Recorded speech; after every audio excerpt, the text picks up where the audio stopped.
Good morning and welcome to the app. Yeah. Today we have the one, not the two, Nell in the house. Woo! No, two. Yeah, Nell has been absent for a while. She's like the absent father that just comes around for Christmas every once in a while. So guys, let's treat her with the utmost respect and hope that she can grace her presence I with think us. you didn't want me around. You are. Nah. Who said that? You just haven't invited me on for ages. Well, I don't like invited because I have a big fear of rejection. TikTok got banned. TikTok ticket, man. I wasn't affected. No. No. Do you not have like so many followers from the United States? No. Oh, fair. But it's back. We need it's back TikTok's back this morning. for America. Yeah. Wait, actually? Because Trump's getting. What's it called? No, it's not back. It's Are you back. crazy? Yeah. Oh, All what? the Americans Who's the on the app. who's that TikTok that's American? I need to find this app. No. Chumps. Yeah, but prestige and shows. They're back. Stan's back. Joni's back. Wait, actually. Yeah. Sorry, I slept at 10 p.m. last night.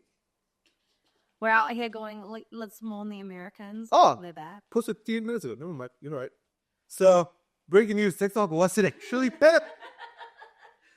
Dude, it was crazy though. Like the countdown to TikTok going dark was scary. Guys. Like, well, no, it did go dark for a bit. It did get like banned, right? Yeah, it got banned, but they like did it way too early for the American. They like did it 2 hours apparently too early. Yeah, and it was really funny, like having like so many creators come out and like it felt like a lot of them were about to get shut down.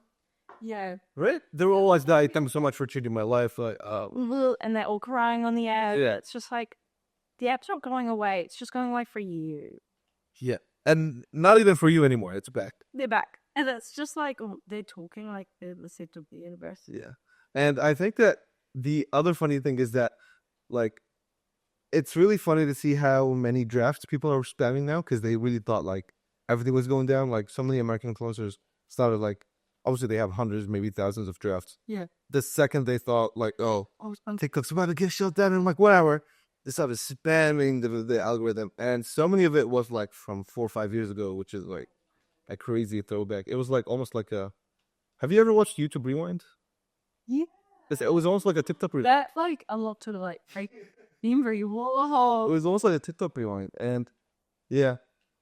The other thing that like I found like kind of interesting was there's this sound trending now where it goes like, "Because we're all gonna die. I have one more shit." And they like share all their secrets. And there's like the most cooked stuff ever. Dude, this girl, one of the most famous lies that have been revealed was that this girl that like is a fitness guru. It turns out this whole time she just had a BBL and she like faked her workouts. Charlie D'Amelio didn't actually have an anxiety pen. That was a vape, confirmed. She had a what? She had a vape. Yeah. So like she got in super big controversy like 2-3 years ago because there's a video leaked of her holding some sort of pen, and she claimed that it was an anxiety pen. She just came out and said it wasn't an anxiety pen. So tragically, They all just expose themselves. No. yeah, no, they Hey. no, they all are like saying like weird, like the wildest stuff ever. Like they're all coming out with their biggest secrets, darker secrets, and I just think it's embarrassing. Like All embarrassed. don't do that. Why Like would you ever do that? the app, Good lie, carry it on. yeah, the app went dark for like an hour and a half, and like even like one thing that I found really interesting was it really felt like it was going dark. Like it really felt like it was gonna get banned forever because so many like faceless TikTok pages started face revealing and started doing like this whole like the more nasty credit. Did you see the Duolingo person got removed? Yeah. Yeah.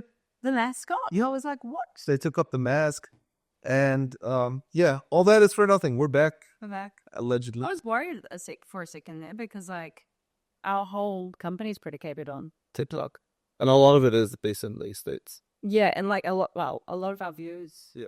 are from there, right? And so we could have been unemployed. You could have been on the boy. We live to see another day. Hey. All right. So TikTok is not banned. Never mind. I really thought because He's out here going, we're gonna talk about TikTok ban. It's not banned anymore. I just woke up. But like the whole of last week, it's like they're going to ban us. No, they're not going to ban us. Yeah. They're going to ban us. No, they're not. So, like, at the end of the day, they might still get banned. Yeah. And it was really funny, like, the amount of uncertainty. Like, it was like the Daily Mail and like the biggest news pages ever saying like, oh yeah, it's gonna get banned, and then we're like, oh, the ban gets upheld. No, Biden has confirmed. No, Trump will, and it's like, brother, I don't know. Well, TikTok's bad. TikTok's back, not banned for now. TikTok's back. I don't know why I got this like really surge of motivation last night to like start going crazy on TikTok. Showed your face. I'm like, whoa, What do you mean? on TikTok. I've been showing my face. Oh. Are you? I thought you haven't. I thought you've been a faceless page. No. Oh. Maybe I should be. Are you saying I should be? Yeah. This is why Nell doesn't come on the podcast anymore. No, I got like this surge of motivation to like actually become a full-time TikToker last night. Because hear me out. Yep. America is not here anymore. This was when it was banned, okay? America isn't here. So obviously there's like a new gap in the market than like the For You page. So there's like I will take it over. I will be my Kiwi ass will take it over. I will be the new, I don't know, who's it? Crazy bit TikToker. Why is you just on your head today? Because he was just on my For You page. Singing the yeah. No. Well. He like made it a secret account and he was like, guys, It's me. I found a loophole in this and he's under this blanket. Yeah. It was so funny. I was thinking also about like selling TikTok scrolling time to Americans. But that would be hard, dude. Like imagine 180 million people go cold turkey on a drug. TikTok was a drug. TikTok is a drug for a lot of people. So like you could take advantage of that and you could like scrolling time for 10 minutes for like $100. Yeah, but it's like on your algorithm, right? Yeah, but they could also search whoever they want. Most of their people they watch probably wouldn't be on my own. You're right. Americans probably watch. I do Americans. You're right. Yeah, you're right. Yeah. Oh, I was a big businessman. I watched this news guy, and he dyed his hair blonde for the ban. Yeah. Yeah. Scat was he's like for the ban. But I was like, and then he's like, wow, I dyed my hair for nothing. Yeah. I'd be really curious to see the amount of backlash that people get revealing like their biggest, darkest secrets, because I think there's something in that where like they weren't just revealing anything. They were like revealing crazy stuff about like, oh, faking relationships, faking this, faking that, manufacturing it. Did we not know that TikTok was a lie already? Or we just all we like have this perception of thinking that TikTok's this most vulnerable platform. Yeah. I feel like we ignore it. I feel like we know it. We know it is, but we kind of ignore it kind of thing. Like, it's kind of like wrestling. Like, you watch it and it's like fake, but like the storyline is so entertaining that you're like, you're so invested kind of bit. It's the same with like reality TV. Yeah. We all know it's lies. Yeah. Or is it? On that note, let's move on to underconsumption. What is underconsumption? Underconsumption is the act of consuming under. And what? Down under. That's why we get paid the big bucks. No, underconsumption is like it's a core or like a trend nowadays that is basically just about the idea of consuming less and less. Because I feel like as humans, as this younger generation on TikTok, on the internet, etc., we are super, super, super consumer focused. Like a lot of almost everything about our life is about consuming, whether that be screen time, buying the new thing, keeping up with this trend, blah, blah, blah. You're always consuming something. And it's gone so far that now like the tide is swinging to the other side. We're like, oh, guys, we've consumed way too much for far too long that it's like, maybe we shouldn't get rid of those Converse that you bought 6 months ago. Maybe you should still wear them. You know? So I'm a big advocate for this trend, for this core. How do you feel about it? I like the mentality of that. I think that example of the Converse thing is a really good idea. There was this guy I met in university. He started a business about like cleaning shoes, Nike Air Forces, because he worked at Nike and girls would come in every single week buying a new pair after the weekend because they would just get grubby. But he started a business and it's like popping off. Yep. And I feel like that just plays into the whole underconsumption. Yeah. Yeah, and I think it goes across like all mediums. Like it goes across like even electronically and stuff. Like, because I feel like it's really easy for you to have like a screen time of like insert insane amount of hours, and just being mindful of that, and just being mindful of no, you can actually like save a lot more money and brain power if you like use more of what you have right now, kind of thing. Like really get the most out of it. Because, yeah, I mean, these Nikes aren't like the best right now, but like I am under consuming by not buying one every year. So I am under consumption core in the flesh. I don't know if that's In the really what it means, but sure. What do you mean? No, it's like, No, go. Come on. This is a podcast. You're meant to explain your point. I think it's, yeah, right. I don't think underconsumption means stop potentially just buying your shoes every year. Like if you wear those through, it's not gonna like you're not gonna wear those. It's gonna be a bum. It's gonna be a bum. It's gonna be. I think call you a bum. It just says that if you like wear them through, you're buying your shoes. Yeah. But I think like, let's use the shoes example. Like obviously on TikTok, if you're into, I guess, the fashion side of TikTok, or like if you're with the trendy side of TikTok, there's like always like a new shoe every season. Like one time it's the Samba, then it's the UGG, then it's the blah blah blah blah, Asics, New Balance, and it gets exhausting having to keep up with these trends every season. And I just don't think it makes you that unique. Like, sure, you might be unique in the office, but like you're just like another million people on TikTok. No, I guess so. And so, stop it. Get some help. Stop. Get some help. And I think that like, yeah, there's a big swing in the tide. I'm gonna say it again, but like in, I guess, just simplicity, minimalism, blah blah blah. Like this time 10 years ago, everything was super flashy. Like I'm thinking in terms of fashion and stuff, especially like boy fashion, men fashion. It was all about logos, all over prints, like Yeah. the most abrasive ripped jeans ever.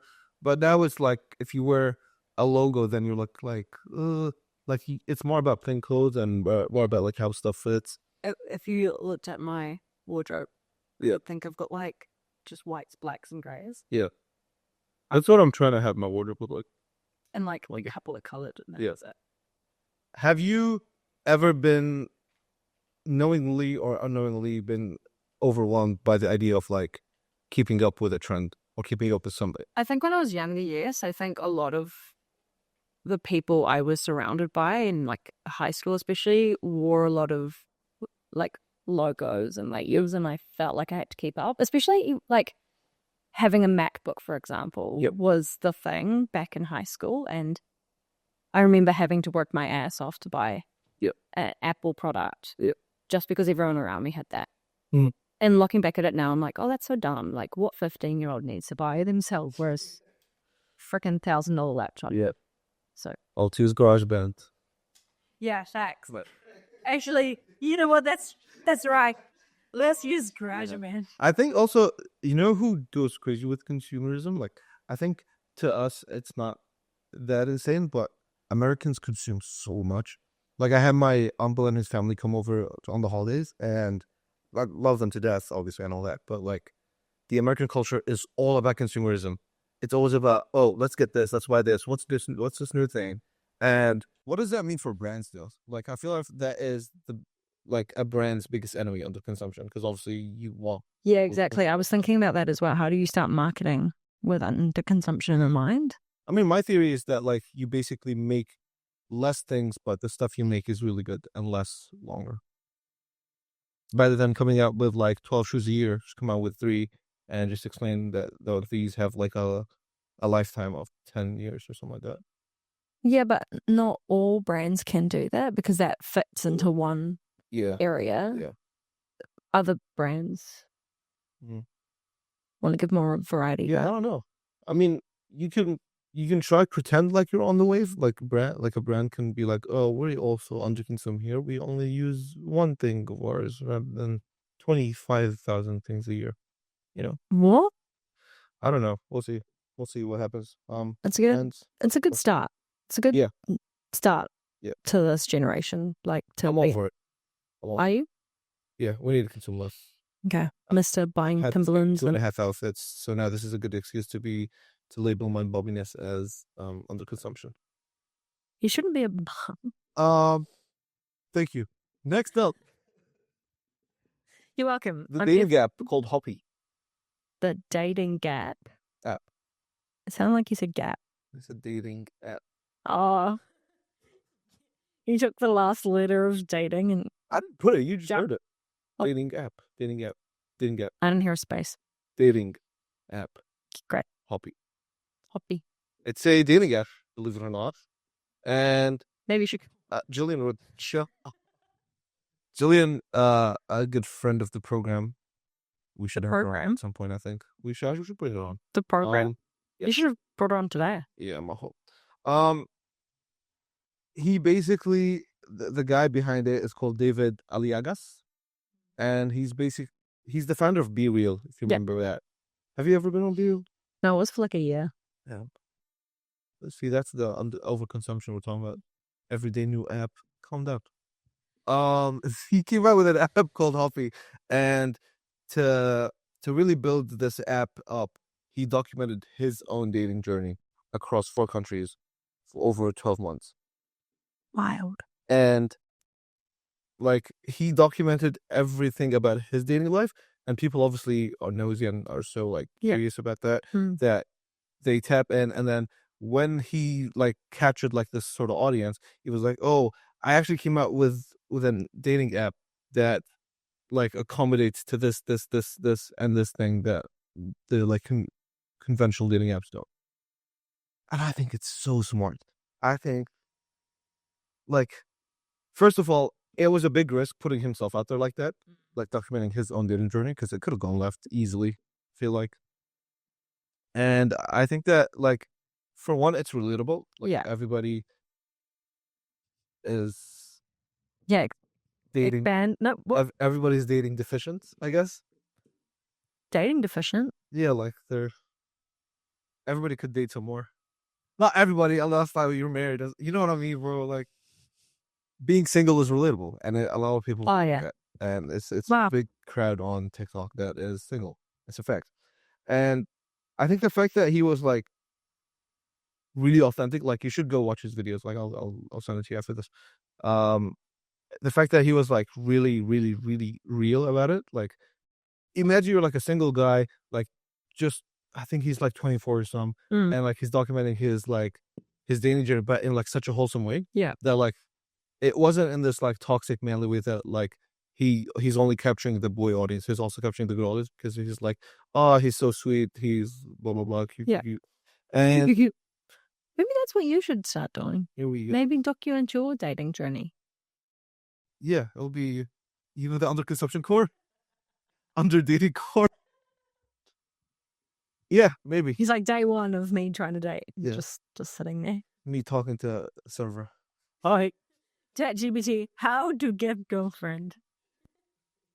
But yeah, I think that the best brands are born from stories, and I think his story is like really inspiring, and I think that like I don't know if there's a better way to launch a brand from that, like, because like when you see people pitch their brands at like a Shark Tank, for example, they're always like saying their story. Yeah. But with him, he documented and he showed his story for like the first 12 months before even mentioning the app. Yeah. And now that like people have to start investing in him, he could have sold literally anything. I think he could have came out with merch and it would have sold. Like, yeah. Just having people invested in your story is like the biggest thing ever, and it's so hard to get people like tapped into your story because it's so many stories out there. I think that's why we do so well, is because Stan and like Joni have a really solid story about Taz. Yeah. So my question is, what's the most valuable thing you've shared publicly? Did it pay off? Oh. Do you have an example for yourself? Kind of, but it's not like...